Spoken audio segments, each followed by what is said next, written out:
بسم اللہ الرحمن الرحیم السلام علیکم ورحمۃ اللہ وبرکاتہ۔ الحمدللہ والصلاة والسلام علی رسول اللہ وعلی آلہ وصحبہ اجمعین، اما بعد۔ ایک شخص نے سوال پوچھا ہے کہ وظیفے کا عامل بننا کیا چیز ہے؟ مثلا ایک عامل سے انہوں نے کہا جی میری ملاقات ہوئی کہ اور ان سے سوال کیا کہ آپ جنات کو کیسے پکڑتے ہیں، تو انہوں نے کہا وظائف کے ذریعے سے، اور پھر ان کا یہ جواب بھی تھا کہ قرآن کی صورتوں کے کچھ موکلات ہوتے ہیں۔ یہ میں مسکنسیپشن جو ہے یہ بہت سارے لوگوں کی یہ میں دور کر دوں۔ یاد رکھیں کہ میں الحمدللہ عرصہ 14 سال اور 15واں سال تقریباً اس فیلڈ میں موجود ہے، اور میں بہت اپنے بچپن میں اس فیلڈ میں آ گیا تھا، یعنی 17-18 سال کی عمر میں، اور وہ ایک الگ کہانی ہے کہ میں کیوں آیا اور کیسے آیا، میری آنے کی وجہ کیا بنی۔ خیر، یہ اب سوشل میڈیا کا دور آ گیا، سبحان اللہ، اس سے اللہ تعالیٰ نے ہمیں مستفید ہونے کا فائدہ دیا، یعنی الحمدللہ موقع دیا، تو ہم اس موقع سے فائدہ اٹھاتے ہوئے آپ احباب تک اپنے تجربات بھی شیئر کرتے ہیں۔ تو یاد رکھیں کہ قرآن کریم کی صورتوں کا کوئی موکل نہیں ہوتا، قرآن کریم کی صورتوں کا کوئی موکل نہیں ہوتا۔ نبی صلی اللہ علیہ وسلم نے فرمایا من عمل عملا لیس علیہ امرنا فہو رد۔ اب ہوتا یہ ہے کہ بعض عامل حضرات، میں نے آج بھی بڑی وضاحت اور اس کے ساتھ یہاں پہ جو رقیہ اور دم کے لیے جو لوگ آئے ہوئے تھے، میں نے ان کو بڑی وضاحت کے ساتھ اس بات پر تاکید کی اور انہیں بتایا کہ بھئی یہ اصل میں کیا حقیقت ہے اس کی۔ اس بات کو ذہن میں رکھیں، میں اس کا تھوڑا سا تفصیلی جواب دینا چاہوں گا انشاءاللہ۔ سب سے پہلی چیز یہ ہے کہ یہ جو حضرات عامل حضرات آپ کو کہتے ہیں کہ سورۃ تغابن، سورۃ مدثر، سورۃ مزمل، سورۃ طارق، سورۃ جو ہے وہ فلاں سورت، آپ ان صورتوں کو آپ نے اتنی تعداد میں پڑھنا ہے۔ مثلا تعداد آپ کو مقرر کر دیتے ہیں، اور ان کی یہ معمولی تعداد نہیں ہوتی، ان کی تعداد ہوتی ہے 100 کم از کم، زیادہ سے زیادہ 1000، اور جو جتنی چھوٹی صورتیں ہوں گی وہ اتنی ان کی تعداد زیادہ جو ہے نا وہ بنا کے آپ کو بتا دیں گے۔ بالکل اس وہم اور اس سوچ میں اپنے آپ کو پڑھنے ڈالنے کی کوئی ضرورت نہیں ہے کسی بھی معالج کو، خاص طور پہ، اور عام آدمی کو بھی، کہ وہ اس حوالے سے اپنے آپ کو کسی اس میں ڈالے۔ کیوں؟ اس لیے کہ اس کی کوئی دلیل مجھے نہیں ملی آج تک، نہ قرآن سے نہ حدیث سے۔ نبی صلی اللہ علیہ وسلم نے فرمایا نا، یہ جو میں نے ابھی حدیث بیان کی، کہ کسی عمل کرنے والے نے ایسے عمل کیا جس پر میری یعنی سٹیمپ ہی نہیں ہے، وہ کام بالکل بیکار ہے اور اللہ کے ہاں وہ قابل قبول نہیں ہے۔ اور دوسری بات یہ ہے کہ ان کا یہ کہنا کہ ان صورتوں کے موکلات ہوتے ہیں، موکلات بالکل نہیں ہوتے۔ ان کو ان صورتوں کے ذریعے سے شیاطین کو خوش کرنا ہوتا ہے۔ آپ حیران ہوں گے کہ علی بھائی قرآن کریم کی صورتیں پڑھنے سے شیطان تو بھاگتا ہے، تو شیطان خوش کیسے ہوگا؟ اب میں آپ کو اس کا ایک جو عقلی دلیل ہے جو ہمارے پاس میرے سامنے پریکٹیکل جو ہمارے سامنے آئی ہے، سبحان اللہ، اللہ تعالیٰ ہمیں معاف فرمائے کہ ہم قرآن کریم کو صرف ہم نے علاج کی کتاب بنا لیا ہے، صرف علاج کی کتاب۔ ہدایت کی کتاب تو ہم نے بڑی پیچھے کر دی ہے کہ اس سے ہدایت حاصل کرنا بھی مقصود ہوتا ہے۔ تو یاد رکھیں صحابہ کرام رضوان اللہ علیہم اجمعین دعا کیا کرتے تھے اللہم نور قلوبنا من القرآن، یا اللہ قرآن سے ہمارے دلوں کو منور کر دے۔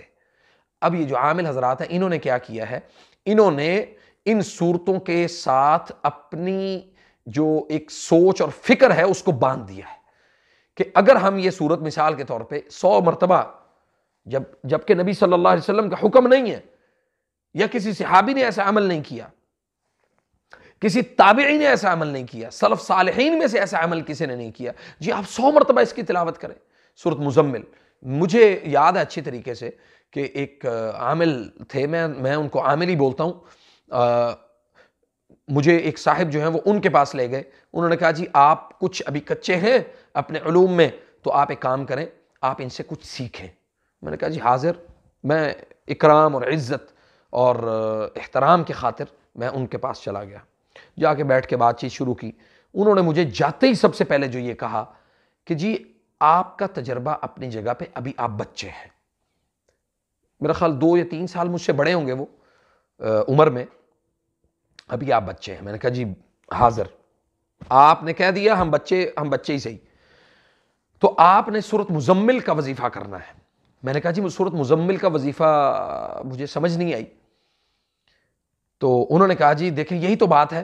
آپ ابھی بچے ہیں اس لیے آپ کو سمجھ نہیں آئی۔ میں نے بات ہنس کے ٹال دی،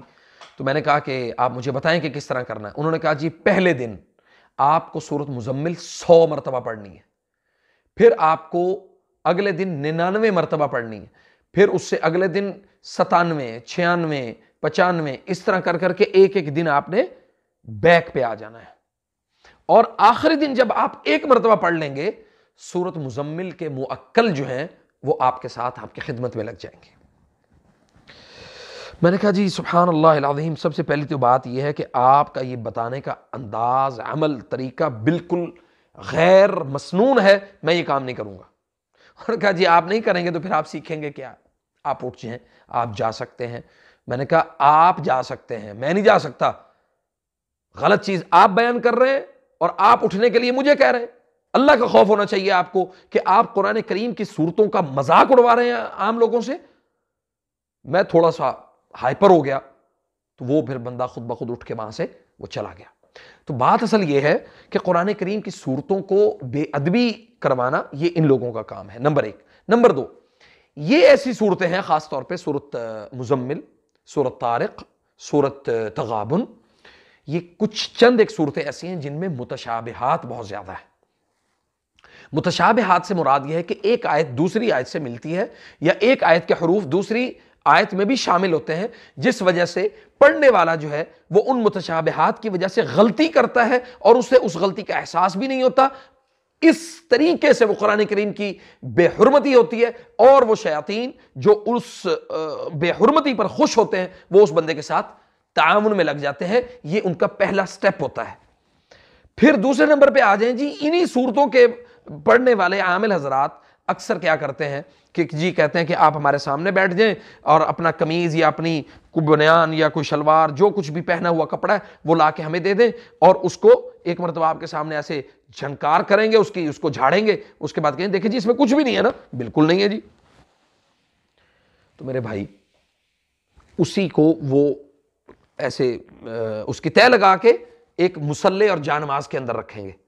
ٹھیک ہے جی، اور اسے کہیں گے جی گھر کی فلاں نکر میں یا کمرے کی فلاں نکر میں آپ اس کو رکھ دیں۔ اکثر لوگوں کے ساتھ یہ ہوا ہوگا ایسا۔ تو پھر وہ کیا کرتے ہیں جی، آپ بیٹھ جائیں جی، بسم اللہ الرحمن الرحیم، الحمدللہ رب العالمین، الرحمن الرحیم، مالک یوم الدین، ایاک نعبد و ایاک نستعین، اہدنا الصراط۔ کوئی قرآن کی تجوید نہیں، کوئی طریقہ پڑھنے کا نہیں، کوئی انداز نہیں، کوئی تفکر نہیں۔ تو ہوتا کیا ہے، اس کے بعد وہ شیاطین خوش ہوتے ہیں اس کے اس عمل پر، اور پھر اس بندے کے متعلق کچھ تعویذات، کچھ ہڈیاں، کچھ کاغذ، کچھ فلاں، چونکہ ان کو پتا ہوتا ہے، اس بندے نے ان کو نام بھی بتا دیا ہوتا ہے، تو پھر جناب وہ پرانا کوئی کاغذ، وہ شیاطین ہی اصل وہ لا کے اس کے اندر وہ لا کے رکھ دیں گے، اور پھر اس کے بعد وہ ان کی مدد میں لگ جائے گا۔ پھر اس بندے کو اللہ کی مدد کی ضرورت ہی نہیں پڑتی، پھر وہ اللہ سے مدد مانگتا ہی نہیں ہے، پھر اللہ تعالیٰ کے ہاں وہ جو دست سوال ہے وہ اس کا ہاتھ کھڑا ہی نہیں ہوتا، پھر اللہ سے وہ مدد نہیں مانگتا، پھر وہ شیاطین سے مدد مانگتا ہے، شیاطین پھر اس کی مدد کرتے ہیں، ایک کے بعد ایک، ایک کے بعد ایک، حتیٰ کہ وہ انسان دھنستا پھنستا چلا جاتا ہے اور اپنی اس ذلت کی زندگی میں وہ زندگی گزار دیتا ہے، اور پھر اس میں وہ واپس نہیں آتا۔ پھر شیاطین کی ایک سے ایک ڈیمانڈ، جنات کی ایک سے ایک ڈیمانڈ، وہ ڈیمانڈ پہ ڈیمانڈ ان کی پوری کرتا ہے، حتیٰ کہ وہ اپنے بچوں کی قربانی دے دیتا ہے، اپنی بیوی اس کی فوت ہو جاتی ہے، اس کی اولاد فوت ہو جاتی ہے، اس کی نسل کی بقا نہیں رہتی، وہ اس کی نسل مر جاتی ہے، ایسے عاملوں کی جو قرآن کریم کی صورتوں سے مؤکلات کو قابو کرنے کی کوشش کرتے ہیں۔ یہ جی ہو گیا میرا اس کا سوال تفصیلی۔ اور آگے جی ہمارا ایک سوال ہے، کیا یہ بات صحیح ہے کہ اگر ایک شخص کسی خاص ذکر مثلا لا حول ولا قوت الا باللہ کو روزانہ 10,000 مرتبہ پڑھنا شروع کرے اور بلا ناغہ پڑھتا رہے تو اس کے پڑھنے اور عام آدمی کے پڑھنے میں کوئی فرق پیدا ہو جائے گا؟ عام آدمی کے پڑھنے میں اور عامل کے پڑھنے میں نعوذ باللہ کہ عامل کو پر لگے ہوتے ہیں، عامل جو ہے وہ کیا اس بات پر یعنی وہ اکڑ، یعنی اس کے پاس کس چیز کا تکبر ہے، کس چیز کا اس کے پاس تکبر ہے؟ مجھے اس بات کی کوئی سمجھ نہیں آئی۔ یہ عامل حضرات جو ہوتے ہیں نا، یہ صرف اور صرف اپنا لوگوں کے اوپر پریشر ڈالتے ہیں، لوگوں کے اوپر، جی آپ کو میں نے کہا تھا کہ آپ یہ نہ کرنا، میں نے آپ کو منع کیا تھا کہ یہ والا وظیفہ نہ کرنا، میں نے آپ کو منع کیا تھا کہ آپ یہ کام کرو گے تو برباد ہو جاؤ گے، دیکھا نا پھر یہی کچھ ہوا نا۔ تو بھائی یہ عامل حضرات کے چھوڑے ہوئے وہ جنات، وہ شیاطین جو ان کی مدد کرتے ہیں، وہی انسان کو، ان لوگوں کو جو کچے ذہن کے، کمزور ذہن کے اور بزدل ذہن کے مالک ہوتے ہیں وہ ان کو اتنا زیادہ ابتلا میں اور خوف میں ڈالتے ہیں، اور اس ابتلا اور خوف میں ڈالنے کی سب سے بڑی وجہ یہ ہوتی ہے کہ ہم ان کو مواقع فراہم کرتے ہیں، ہم ان عاملوں کو مواقع فراہم کرتے ہیں، اور جو یہ عملیات کرنے والے اور جنات اور جادو سے کام کرنے والے ہیں وہ جو ہے وہ اس پر بہت زیادہ خوشیاں مناتے ہیں۔ اللہ تعالیٰ سے دعا ہے کہ اللہ تعالیٰ ہمیں اس بات کو سمجھنے کی